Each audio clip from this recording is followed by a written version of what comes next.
Hello friend, it's great to see you and welcome back. Today I'd like to talk about this game, Callisto Protocol. This is a 2022 release, right on the cusp of 2023, so a couple years old now. Game developed by Striking Distance Studios. So this studio was founded by Glenn Schofield, who's a co-creator of the Dead Space series.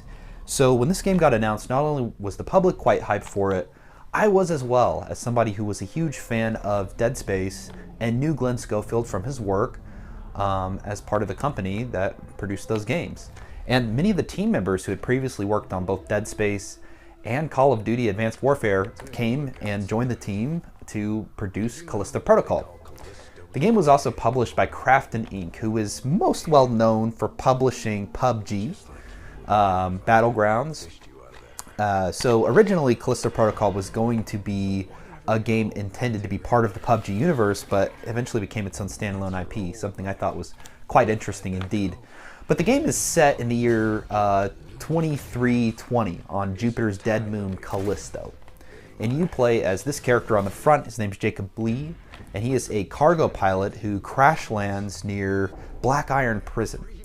And he's thrown into kind of this nightmare world of mutated inmates, corporate conspiracies. It's a third-person horror game, and it blends a lot of atmospheric tension and brutal melee combat and sci-fi body horror in a very cinematic experience as part of the game style. So I'm really excited to talk with you about the game today, kind of dive into my thoughts and perspectives on it.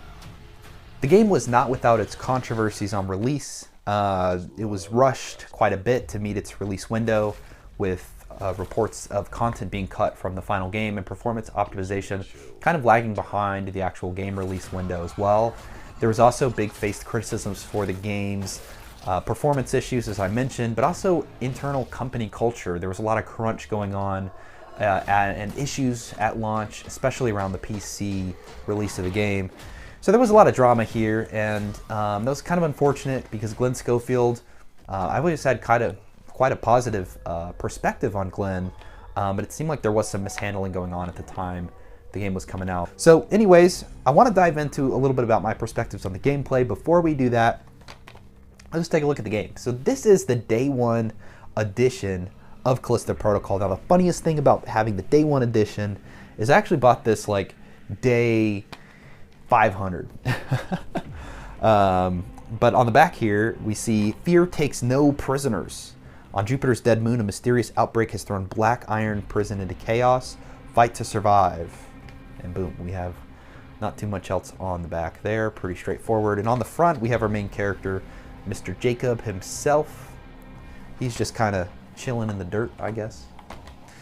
Nothing too fancy going on the inside. So one of the interesting things about getting the day one release is that we get some retro weapons and skins and something called the Contraband Pack. Now, I am of the perspective that pre-order bonus stuff, DLC related material, especially on the launch of the game, kind of sucks. And the reason why is that it's going to be created for the necessity of making an easier gameplay experience for you often.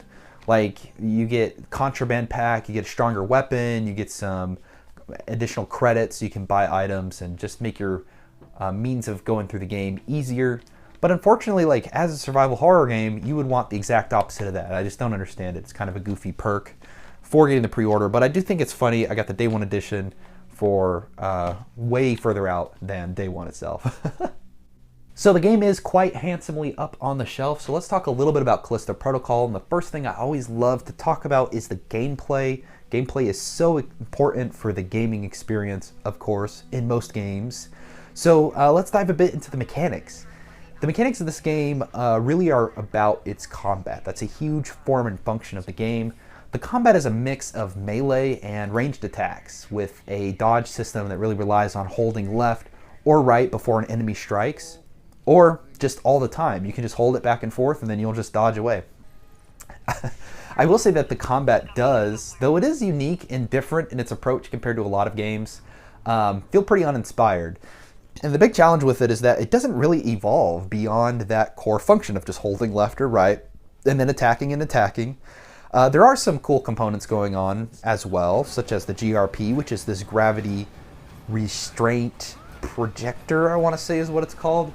And it works very similarly to how telekinesis was in Dead Space. You can pick up objects and enemies, and you can shoot them or direct them to different parts of the room, etc. But unfortunately, from both a combat perspective and kind of a more puzzle solving and world exploration perspective, this doesn't add a whole lot of variety beyond allowing you to throw an enemy into a barrier here and there or into a hazard here or there. So its strategic depth does become underutilized. It doesn't really transform the combat experience, which is more of what I would have wanted out of not only the melee experience, the GRP, but also the variety of weapons that are offered to you. And unfortunately, you know, this game also relies heavily in its cinematic moments on QTEs. And there are so many of these random QTEs throughout the game, and they don't really seem to add anything to the game or its tenseness. You know, they're so frequent, and they feel like so much filler, especially since they don't seem possible to really fail. I mean, I was pushing the buttons quite slowly throughout and still having no troubles. And so from a mechanics perspective, especially in the combat, I actually really liked this, the structure and the uniqueness of the idea they were going for. But I just wish that over the course of the game, they evolved a little bit more of these strategically and for just a better experience overall.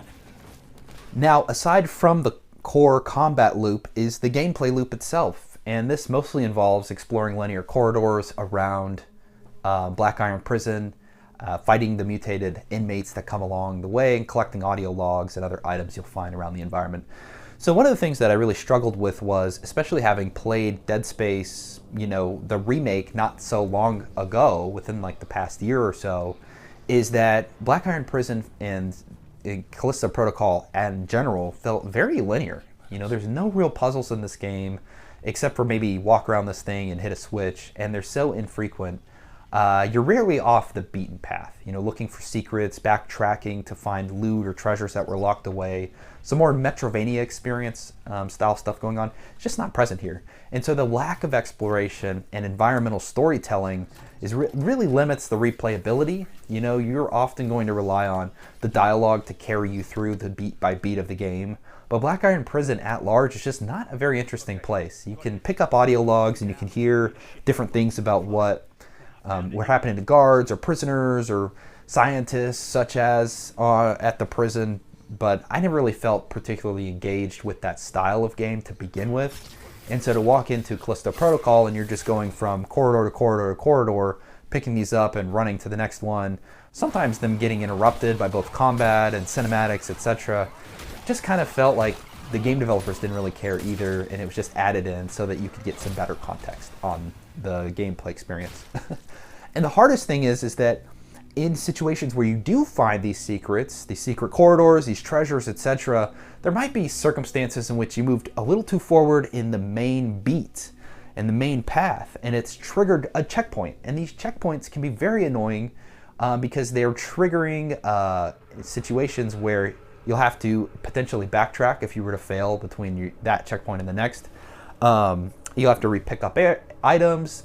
There are situations where a checkpoint occurs like right before you use a vending machine, and then you buy items, you upgrade items, then you move into the next area, and then you die, and then you have to go back and you have to upgrade all that stuff again. And those things were just kind of frustrating because they seem like they could have been so easily identified and fixed for either a patch or final release, but here I am playing it a year plus later and just hasn't been done. And so I found that to be kind of disappointing that they didn't really consider those things in the design of the game.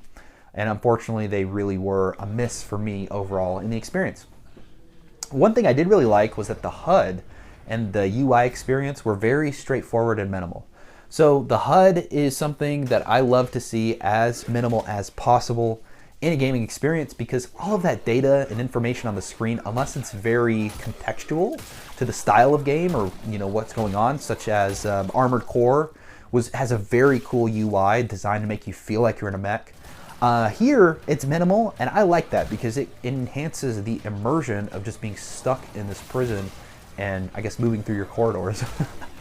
You really just get the health displayed on the back of Jacob's neck via his core implant, which I really always liked that in the Dead Space experience. And I love when games just implement a lot of that information telling into what you see on the character model or the environment, etc. So the menus as well were super clean and sparse. There's a limited customization overall in the experience of the game, and navigation is super straightforward. I mean, you're just literally walking again from corridor to corridor, and unfortunately the world design rarely encourages you to try to look away from that main path. I wish there was a little bit more of that. So overall, I did like the combat in Callisto Protocol. A lot of people had issues with it. I really felt like when you were free-flowing it could feel a little hectic, even though it's pretty safe, because as long as you're holding left or right and rocking back and forth on the joystick, you're not going to get hit. You can land some quick combos, and then you can move on with your day. That was fine. I just wish a lot of the little pieces, you know, the guns that you get, the telekinesis, the melee, it all could have been just enhanced to make it more strategic and interesting, to create combat scenarios in which you would want to employ one or the other, or enemies that you would have to fight that would require you to employ one or the other. But Callisto Protocol just really doesn't do that. It makes you walk from corridor to corridor, not really exploring anything, fighting the same inmate over and over again, and the evolutions that those inmates take just become more frustrating than they do fun, because they're just going to drag out a combat encounter instead of making you think more logically about how you can effectively resolve it. So that was a big kind of so-so hit miss for me personally. So when it comes to the story in Callisto Protocol, it's a mixed bag, I'd say. Once again, you know, you have a lot of themes about corporate greed and forced human evolution and experimentation, a lot of these things echoing Dead Space and System Shock, you know, two games that Glenn Schofield either was very influenced by or worked on. However, I will say that the game fails to subvert expectations. You know, every twist here in the narrative and story is telegraphed. I mean, from the escaped frigate getting shot down to Jacob falling when a bridge collapses. I mean, you look at these things and you know that these are gonna happen. It's not even like a guess of like, oh, we're gonna get off the prison, we're getting out of here, yeah, woo, here comes the escape ship. Like, of course it's gonna blow up. And I would have loved if the story writers did something to subvert my expectations a little more, because honestly, this story could have been AI generated. It's basically just exactly what you would expect out of a survival horror game, and I wish they did a little bit more than that. I did think that the story being told linearly along with its game is totally fine. There's not a lot of player choice or branching paths, etc., and that's something I'm pretty cool with. You're really just along for this cinematic ride, and while the performances are solid, I would say that the narrative does lack surprise or emotional depth, and I just wish that we got a little bit more of that out of Callisto Protocol. I think it's a game that could have done it. You know, this is where horror games are really supposed to shine, is in their storytelling and their ability to deliver that story. I mean, it's where we can deliver a more mature game, and with it, mature themes. But Callisto Protocol just really doesn't do that. I can't even really tell you if thematically it really does anything emotionally for me when I think about the story. The writing was, you know, pretty solid, I would say, overall. And the characters often speak in exposition, which kind of gets old. And while the voice actors do their best, you know, the script doesn't give them too much to work with. I wish that the game would a little bit above and beyond just the standard exposition delivering that it does, but it does just exactly that. And so those are a lot of my thoughts on the story. I played this game only a couple weeks ago, and I honestly can't remember most of it. From a story side, there's the core beats, and they're all things that if I was to just guess, if I was just think like, oh, what was that game about? Now that I'm thinking about it again, I would be right because of how generic I found the story to be. So, you know, I just wish there was a little more there, a little more cushion, a little more to work with. But unfortunately, Callisto Protocol just kind of missed in that category. So I do wish that it had a stronger narrative, story, and experience.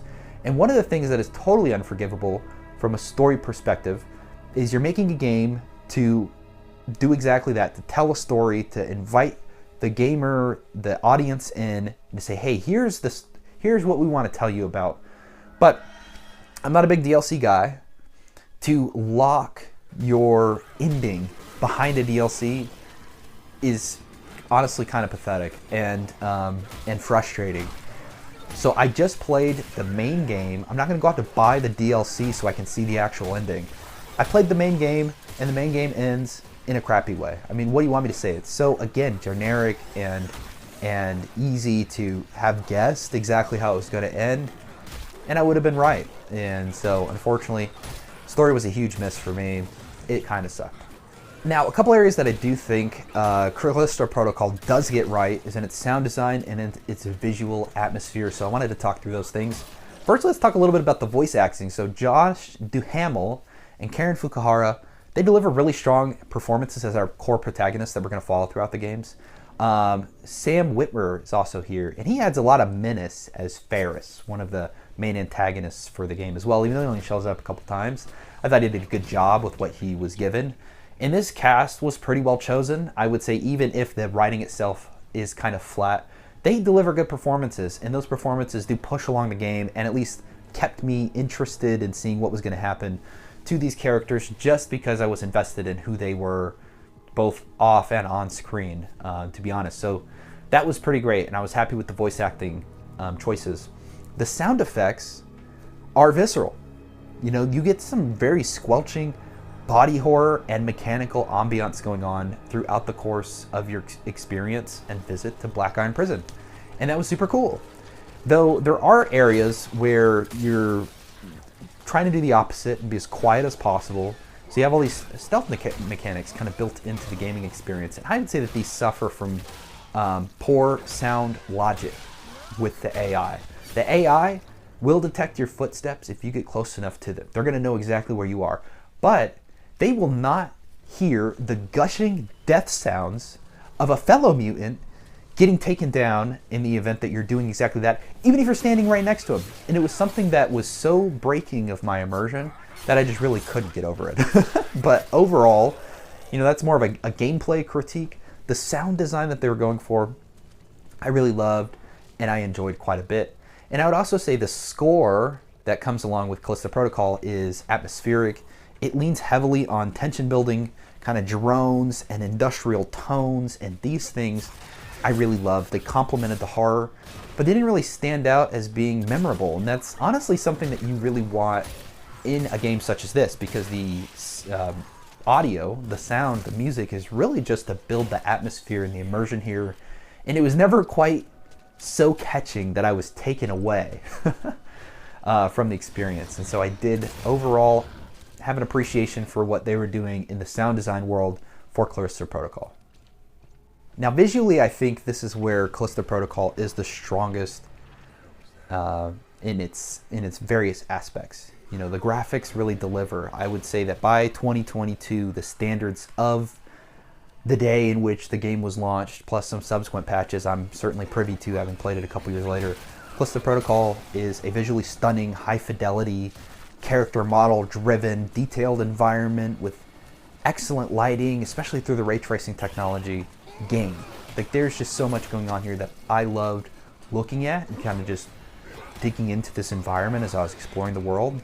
I would have loved for it to be a little more visually interesting, because you're in a prison and there's only so much that they're going to do with that.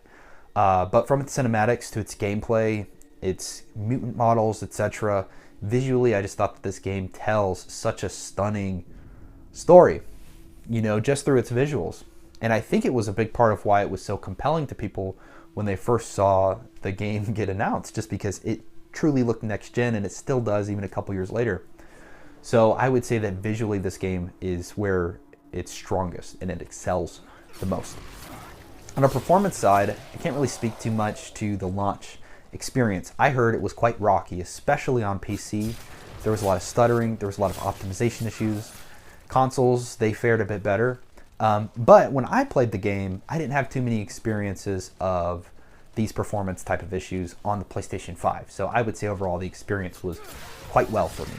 So I'd say overall, pretty straightforward experience with Callisto Protocol. I was really excited when this game first got announced. I was definitely looking forward to picking it up, and when the game was released and then there was a lot of controversy around the crunch, around the optimization issues, around the game's kind of middling loop, these expectations were set in me when I went to play the game, And I thought because of that, I was going to have a much more positive experience than a lot of the reviewers who played it at launch and maybe were not kind of given the opportunity to really marinate on some of that information. But I still had struggles with it. I didn't think the combat was as developed as it should have been. I didn't think that the world and the world exploration and the environmental storytelling was as developed as it should have been. The story itself was very generic and just as straightforward, again, as could be. I could have guessed beat by beat exactly what was going to happen when it happened. If I have to cross a bridge, I know it's going to collapse. If I have to get an escape frigate, I know it's going to get blown out of the sky. If I have to dive deeper into the prison, of course there's some like weird experimental underground scientist lab. I mean, these things are all so predictable, and it really did kind of make the story itself a bore fest. But from a sound perspective, the game sounded wonderful.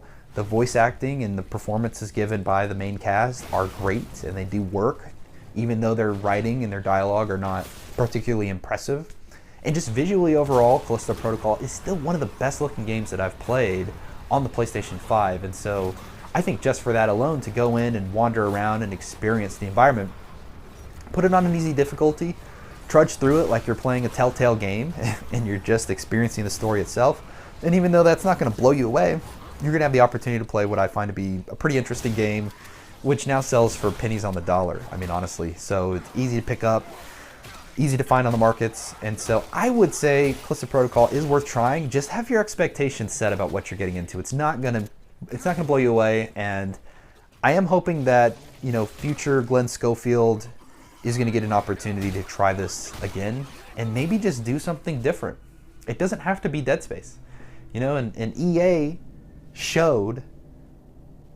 it basically showed up Glenn Schofield, because when Dead Space and Callisto Protocol came out, again, I've played them both now, the remake and Callisto Protocol, and the remake just does everything that it needed to do and wanted to do. And I think Callisto Protocol is just chasing that dream of being Dead Space. And so, yeah, that was my experience. I'm curious to know what you think. Did you play Callisto Protocol? If you did, please share your thoughts below. Would love to know what you think. And if you like the video, please like the video and subscribe. Would love to have you join this community and stick around and chat games and game news. All right, guys, until next time, stay well, stay healthy, and I'll see you again. Peace.